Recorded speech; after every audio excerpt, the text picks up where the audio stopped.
Joe Burrow back at practice as the Bengals have their first 53-man roster practice of the 2023 season.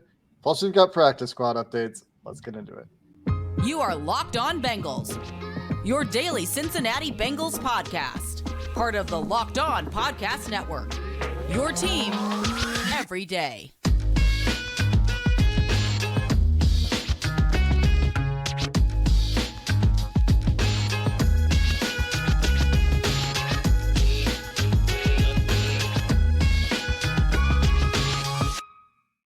Bengals fans, and welcome to another episode of the Locked On Bengals podcast. I'm your host, Jake Liscow. He's your host, James Rapien. Joe Burrow back at practice for the Bengals after cut down day. They're preparing for the Cleveland Browns in week 1 outside Paycor Stadium, and we're going to get into it on today's episode of Locked On Bengals on the Locked On Podcast Network, covering your team every day. You can find this podcast on YouTube or anywhere you get your podcasts. You can get immediate reactions and immediate news on Subtext as well.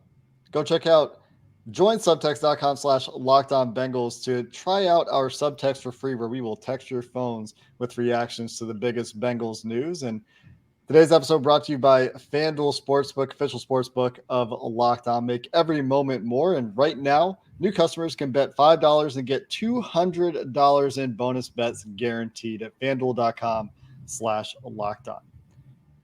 Well, James, the easy story today, the biggest story today, the anticipated story today after Zach Taylor's press conference on Tuesday when he said, we'll see if Joe Burrow practice. Well, we saw. He did. He did. Joe Burrow is back out there, and it's expected. I think we've been able to kind of pinpoint his recovery, where it's at. I think he's been on track, and he was out there doing everything. You know, he did team drills, even though that wasn't in front of the media. And I think that's a great sign. There was nothing on that calf. I watched him here and there in the locker room. It's not like he was looking at his calf or favoring it or anything like that. So a really, really big step in the right direction for Joe Burrow. Huge step for this organization and team. And we know how much he means. It's pretty simple. And there's certainly more juice. There was more juice to practice, whether it's the media waiting to see if Burrow was coming out, because we didn't really know. And talking to his teammates, from Jamar Chase to T. Higgins to Charlie Jones, and you could go on down, but those are three. Those guys all had the same story, so I believe them. They didn't know until they either saw Joe walking out or putting his gear on. Those are the answers that I got. So this wasn't something that everyone knew was happening, and it was just kind of, I think it's something that was on schedule, behind closed doors and under wraps. And yet at the same time, until we saw it for sure, because I didn't know for sure. I obviously had a good feeling, but didn't know for sure. But until you saw it, you weren't sure. So I think he looked really good. It was a lot of individual drills, all individual drills really, during the open media portion of practice, but no limp, no favoring anything, no nothing. Looked like the same Joe going through the throws that I've seen him do a ton of times now. I was going to put a number on it, but a ton of times. Looked like the same guy, which is a great thing to see. Ted Karras also didn't know, joining the club, saying, it broke to him the same time it broke to all the media waiting for him to walk onto the practice field at his locker. And it's good news. That's what we expected, but it's good news. It's a step in the right direction. I believe Jamar at his locker indicated that it wasn't entirely a full go for Burrow. It sounds like he would have been if they did practice reports today, listed as a limited participant in practice. He did. Go ahead. I wonder who predicted that. Like we talked about it. Yeah. I mean, it makes total sense for him to be limited. Anyways, keep going. Yeah. It sounds like he did 7-on-7s, maybe didn't get in for 11-on-11s, but perfect. Doesn't mean there weren't highlights.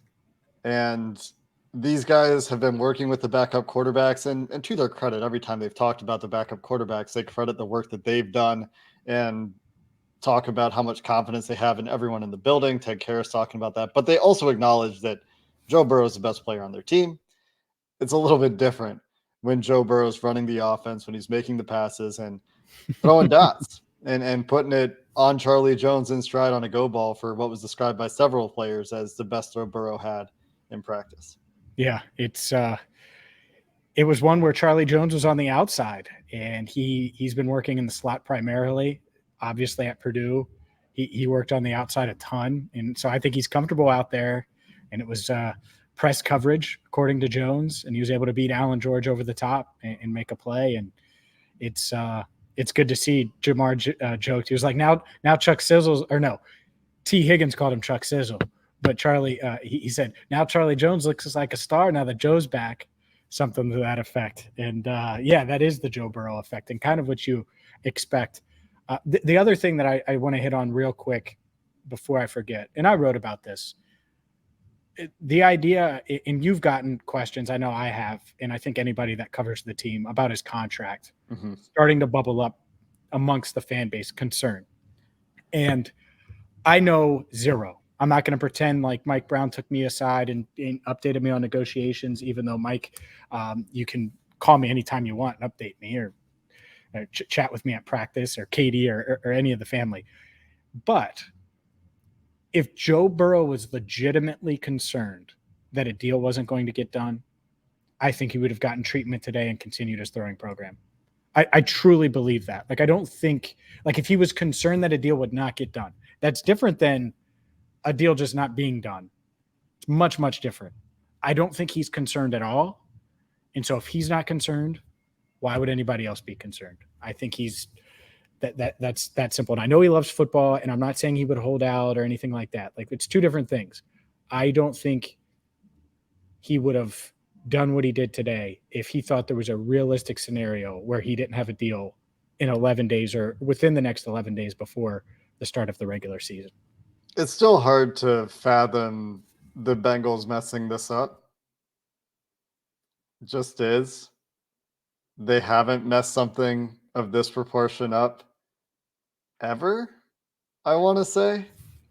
Well, sure, because they've never had this and then let it go. Yeah, that's fair. I mean, Carson Palmer, Andy Dalton, name a quarterback. They keep their quarterbacks when they're good quarterbacks. And Joe Burrow is perhaps the best quarterback they'll have had when things are said and done. Certainly more than on that trajectory. He's all right. Far. It's just hard to imagine a world where it doesn't get done. Now, regular season rolls around and it's not done. That's a distraction. At least could be a distraction at that point. Taking risks, going on the field. You only have the fifth-year option as your quote-unquote security.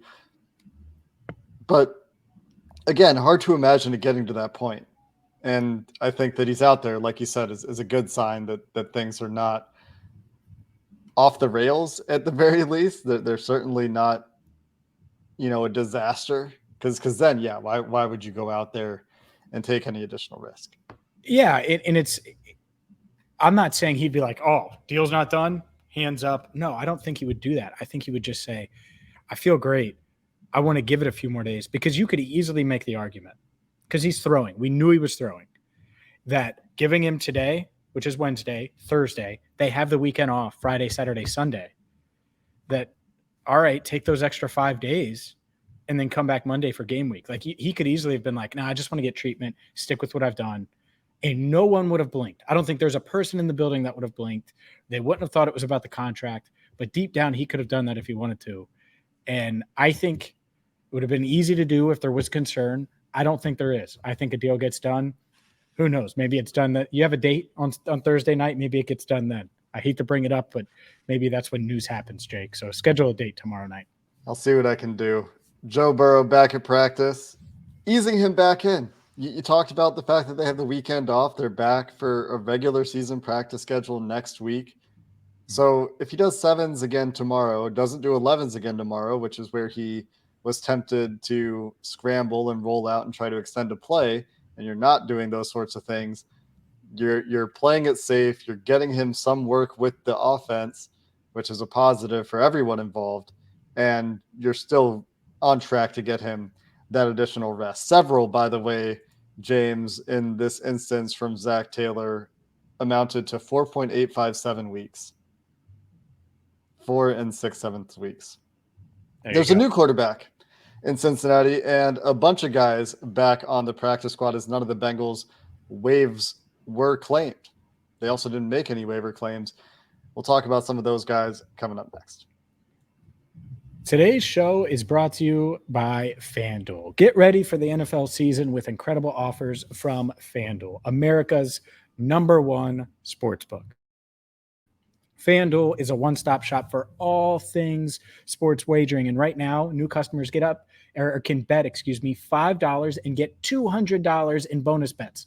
That's right. $5 gets you $200 in bonus bets guaranteed. All you have to do is bet $5 and you'll get $100 off NFL Sunday Ticket from YouTube and YouTube TV. Think about that.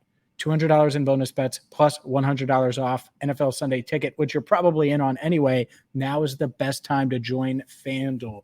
The regular season is 8 days away. The Bengals play in 11 days as we record this. Maybe those days are off a little bit, but the point is you got to get on the action to FanDuel because this app is easy to use. It's a one-stop shop. So visit FanDuel.com/lockedon and kick off the NFL season with an offer you won't want to miss, whether it's a Thursday night game that kicks off the season or Bengals Browns in Cleveland. Get to FanDuel.com/lockedon today. FanDuel, official partner of the NFL. It's about time to start thinking about that week 1 game up in Cleveland, but before we fully turn our attention to matchups in regular season football, and I can't tell you how excited I am for that and for regular season tape and to see this first team offense go in a competitive setting, we do have updates on the practice squad and on injuries, as a number of guys were working on the rehab field, and Joseph Ossai reportedly, according to Kelsey Conway anyway, was told by a doctor that his high ankle sprain or reported high ankle sprain could keep him out for up to 4 weeks, and that would put you through week 2 very likely. And so we should not be surprised if Joseph Ossai heads to the injured reserve. He could come back after 4 games.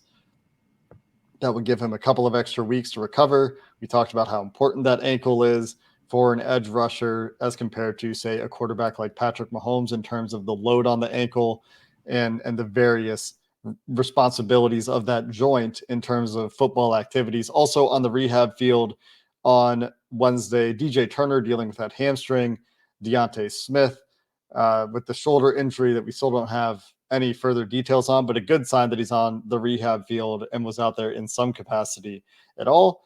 And La'el Collins on the PUP list, also on the rehab field on Wednesday. Now, the biggest addition to the practice squad, the unfamiliar name. Well, there's 2 unfamiliar names, only one of them officially on the practice squad, but a guy you talked about ad nauseum in my DMs and on yesterday's show, and that is Will Grier, who is a quarterback that I revisited our draft process from that year. I was comfortable taking Will Grier in the 3rd round, I think, like very comfortable taking Will Grier in the 3rd round that year he came out. Wasn't a terribly strong quarterback class, but and he was a 3rd rounder.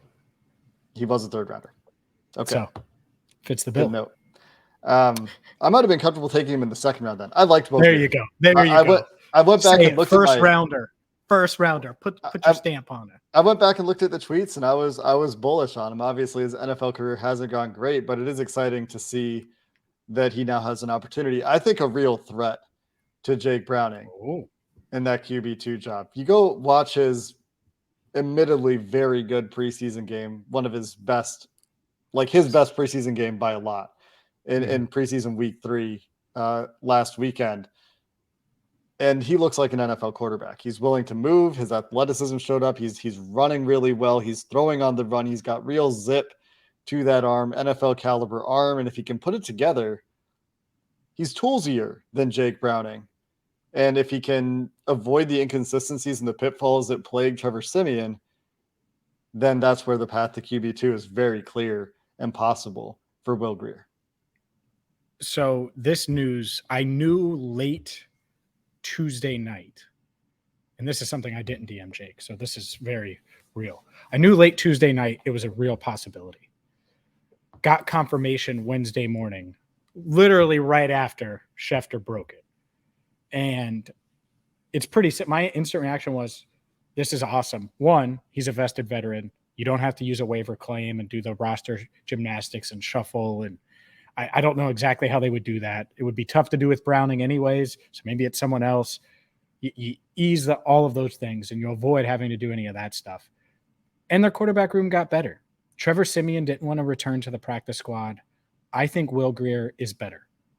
And obviously that game against the Raiders, where it accounts for 4 touchdowns, over 300 yards, just looks awesome. Making plays, running, all the toolsy traits that you're talking about were on full display. And I think part of the reason a team didn't trade for him is because they thought, he's a veteran. We'll just try to sign him if we want him. And I talked to him in the locker room probably an hour ago, and he really wanted to join a contender. And I think to your point, he probably looks at the room, and we talked about this a little on yesterday's show, and says, okay, it's Joe Burrow, but then it's Jake Browning. And I know in this league how hard it is to latch on somewhere. Maybe this is my chance to latch on. That's not saying he's going to be on the active roster or on the 53-man roster in 3 weeks or 6 weeks. I don't know how it's going to play out, but he probably looked at the room and said, I might be able to go there and be the backup, the Cooper Rush, because the past 2 years he's been buried behind Cooper Rush. He probably wants to be the Cooper Rush to Joe Burrow for the foreseeable future. And so how quick he can pick up this offense and show what he can do, I think those are questions that remain to be seen. The good news is he's on the practice squad. It's a perfect setup. So the Bengals didn't have to give up anything to get him. They didn't have to move the roster around at all. And they get a guy that makes their quarterback room better. I think it's a great addition.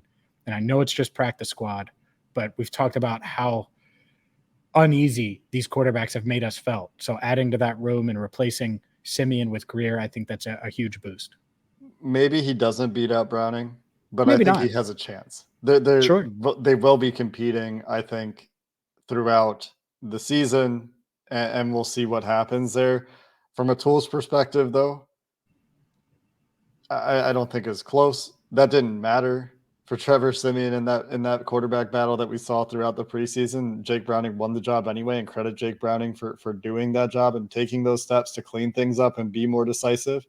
And he can also run. It's not to say that he can't run, but there are some clear differences in tools there between Will Grier and Jake Browning. So it will be interesting to watch. Jake Browning will be QB2, overwhelmingly likely early in the season, certainly week 1. We'll see what happens from there. The other external guy that the Bengals reportedly are bringing into the practice squad, according to Jeremy Fowler and others, is Demetric Felton, who played for the Cleveland Browns, listed as a running back, but essentially played wide receiver for Cleveland for 2 years. Hardly ever was aligned in the backfield. Has 1 regular season pass blocking rep ever, according to PFF charting. This preseason was in the backfield a whole lot more for Cleveland, working at an actual running back job instead of being a wide receiver, which is where he was playing for them. Prior to that, he had 9 pass blocking opportunities this preseason.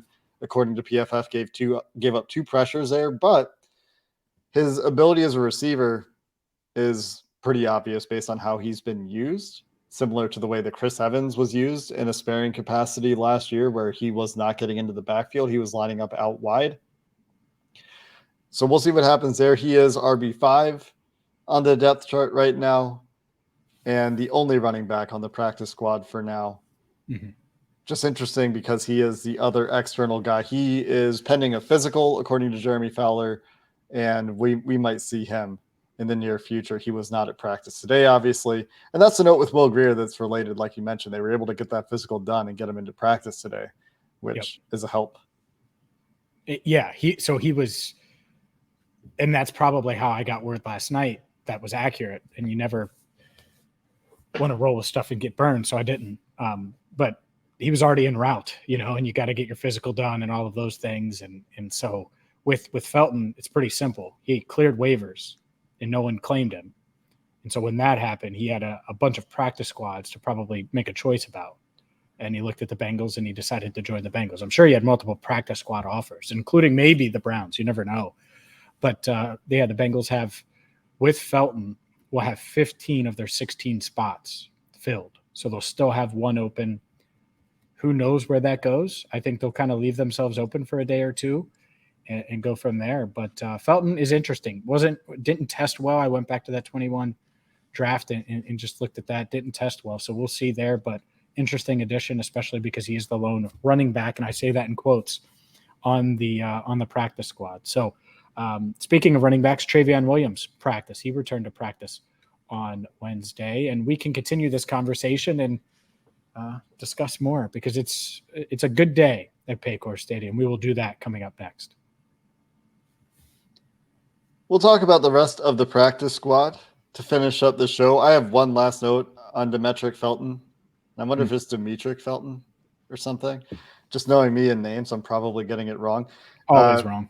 Played against the Bengals in 2 games back in his impressive rookie season, which is when he had his most NFL success in 2021. In those games, caught 6 of 7 passes.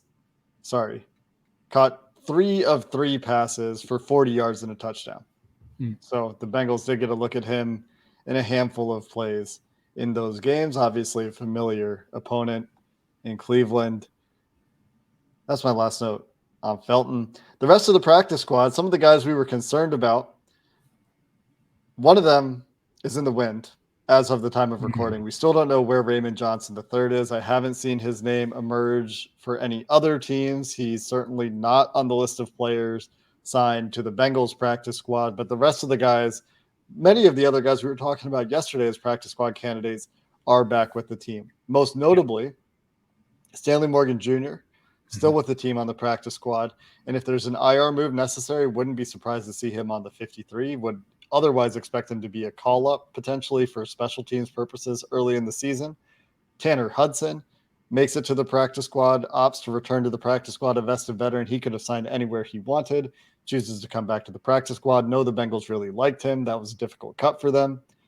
Cindy Jones IV, cornerback depth on the practice squad, with DJ Turner dealing with that hamstring on the practice on the rehab field, and Mike Thomas, a veteran. Those are the 4 most notable guys. Mike Thomas, safety, special teams leader for this team, safety leader for this team, veteran leader for this team. And there's some other guys too, James, if you want to comment on any of them or fill out the rest of the group. Yeah, I will. The guys that stand out to me, Shedrick Jackson, in fact, you're able to get him back, love it. Dominique Davis, able to get him back, love it. Alan George, big fan of his, glad he's back. Nate Gilliam, I'll just go through the rest. Jeff Gunter, Shaka Hayward as well, Jackson Kirkland, Kwame Lassiter, Tyler Murray. I think that's all of them. Tyler Murray sounds a lot like Kyler Murray when you say it quick. That said, just going back to Raymond Johnson III, I thought he would be back. And you just mentioned what Kelsey reported about Joseph Ossai. 4 weeks. All right. Time to put him on IR. Like, I think it's a no-brainer decision to do that.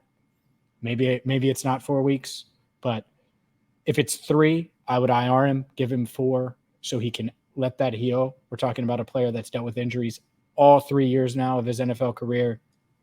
Let it heal. And why not sign Raymond Johnson III, either to the practice squad with that last spot and call him up, or to the 53-man roster. I don't know which route they'll go. I think that one's really interesting.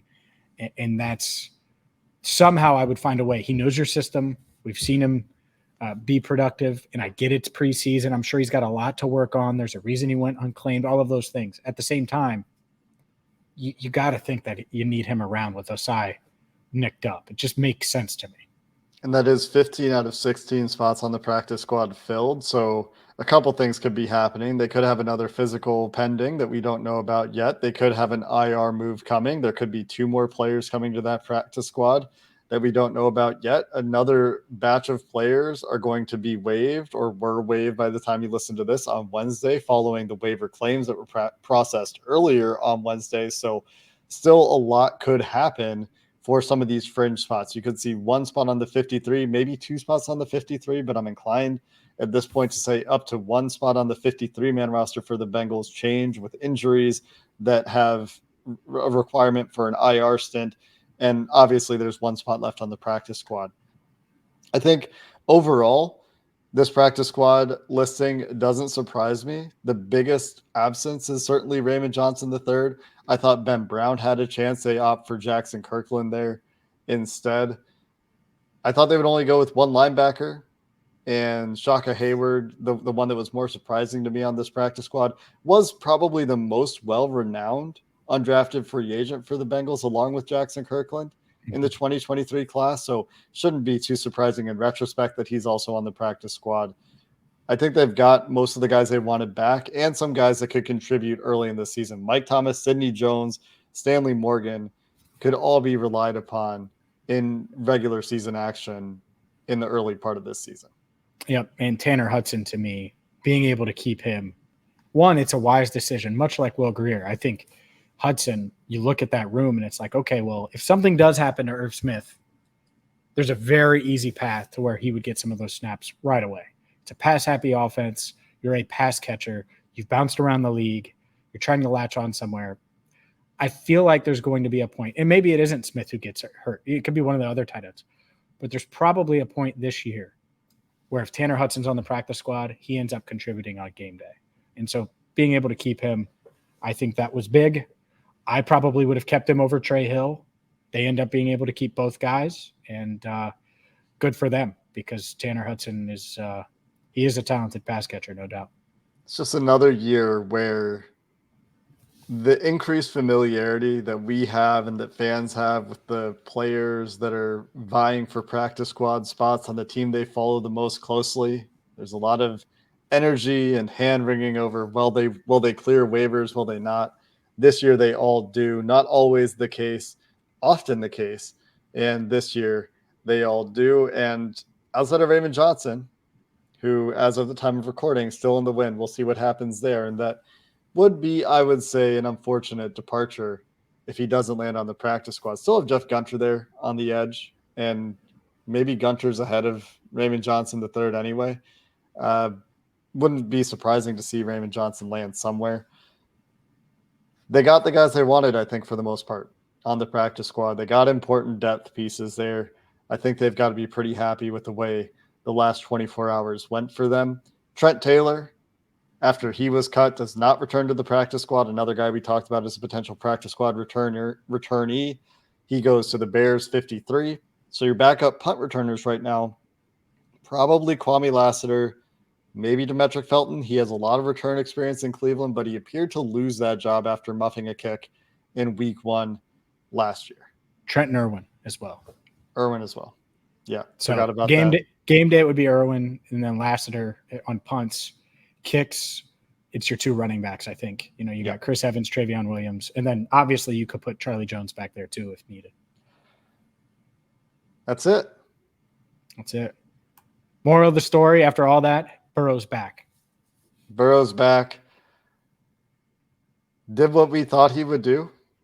We'll see what the injury report looks like on Wednesday. I think he'll be on the injury report next week. Next week, yes. There's not an injury report this week. I think it will say full practice in full with calf. Yep. I think he'll be on it though. I think we're not quite to the point where he's going to avoid it altogether. Maybe they hold him out of 3 plays and make him limited. Will Joe play or not? Will Grier learning the offense. Throwing the wrench out there. Yeah. Could this be the Browning Grier game? No, it could not. That's going to do it. Browning crushes the Browns has a ring to it, though. Yeah. It's going to be a fun game. Hopefully we don't see that. Of course, just to be clear, we all expect Burrow out there. I think that's fair. Going to be a fun game. Started thinking about it today. Started thinking about some of the matchups. Browns have a good roster. Felton, why do you add him to the practice squad if you can sell him on it? Pretty simple. Hey, tell us about that defense that the Browns have up there. What are they going to be running? You know what? It's exactly right. Yeah. I don't know why that wasn't more obvious. They've done this before, and teams do this all the time. Yep. That's part of it. Now, they might like the player, of course, but that's another. Great point. Great call out. Let's wrap up there. The Bengals have one more practice this week, and then we're on to a game week.